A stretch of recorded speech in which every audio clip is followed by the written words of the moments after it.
Welcome back to Icarus Plays, where today we're diving headfirst into the brutal world of Dune Spice Wars. If you want to survive and thrive on Arrakis, you need more than luck. You need strategy. I'm bringing you 5 essential tips through my playthroughs that will give you the upper hand whether your goal is economic dominance, political control, or outright military conquest. And trust me, tip number 5 is a game changer. So let's go ahead and get jumped in. Number 1. Prioritize spice production early. If you've read or watched Dune, you already know he who controls the spice controls the universe. And in Dune Spice Wars, that's not just a cool quote. It's the core of the entire game. Spice is the primary currency that fuels your empire. Without it, you can't pay the imperial tax.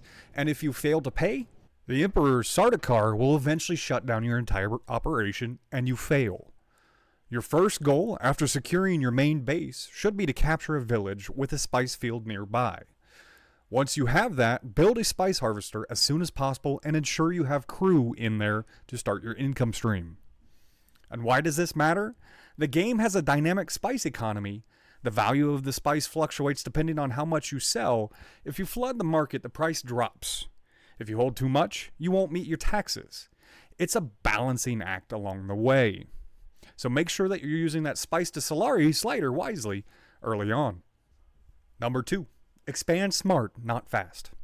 It's tempting to go on a conquering spree, claiming every village in sight, but that can backfire. Why, you might ask? Because every village you capture adds to your authority cost and stretches your resources thin. Instead of rapidly expanding, focus on strategic territories, regions that provide vital resources like plascrete, water, fuel cells, even your spice fields. Without these, your infrastructure and military grind to a halt. So why is this important?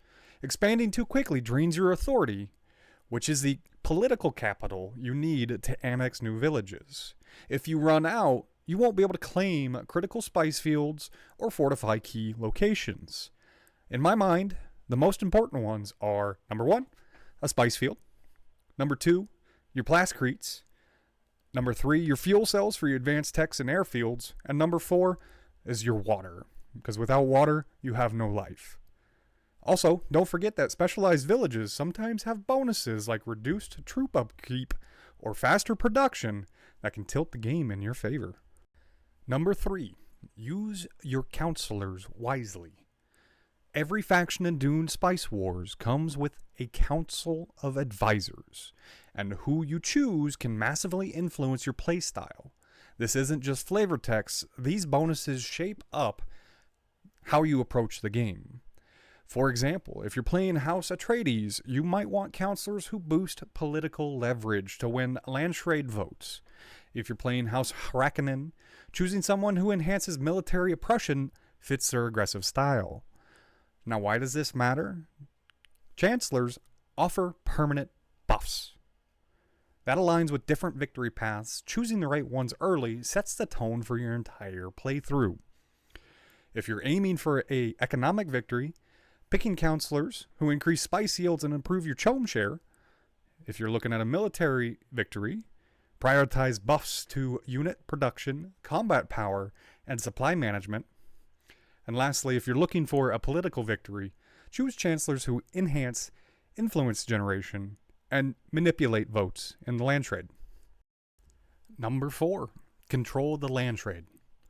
Power in Dune isn't just about armies. It's always about politics. The land trade is the Imperial Council, where major houses vote on resolutions that affect the entire game. These can range from boosting your resources to crippling your enemies. If you ignore the land trade, you're missing out on one of the most powerful tools in the game. Even if you're not House Atreides, you can still influence decisions and tip the scales in your favor. Now, why is this important? Winning key votes can provide massive advantages, like lowering your troop costs, raising your authority, or blocking your rival's expansion.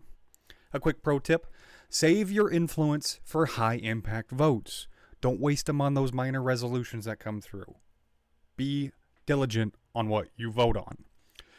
Target economic sanctions that weaken your enemies if you're going after a chome victory. That's the economic victory.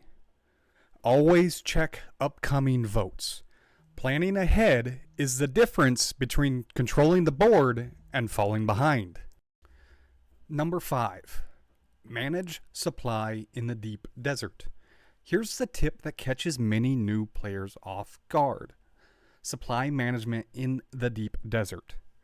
Your units consume supply when they're outside controlled areas. And if they run out, they die. No matter how powerful they are, no matter how close they were to your territory, they just die. Deep desert crossings are essential for sneaking attacks or expanding, but if you mismanage your supply, you can lose your entire army without a fight. Now, why is this important? Supply depletion means instant death. This isn't something you can ignore. Without careful management, you'll waste resources and time rebuilding your lost forces. A couple pro tips to help you combat this. Always build your airfields near contested borders for quick troop transport. Use water-producing villages to expand your supply range, and keep an eye on your supply gauge when sending units on long missions. And there you have it. Those are my 5 essential tips to build your empire in Dune Spice Wars.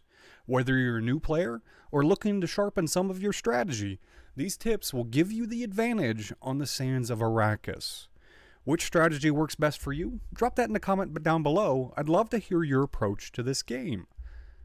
If this video helped, like the video, subscribe to Icarus Plays, and hit that bell so you don't miss the next chapter of our journey. Until next time, watch your spice and have a wonderful day.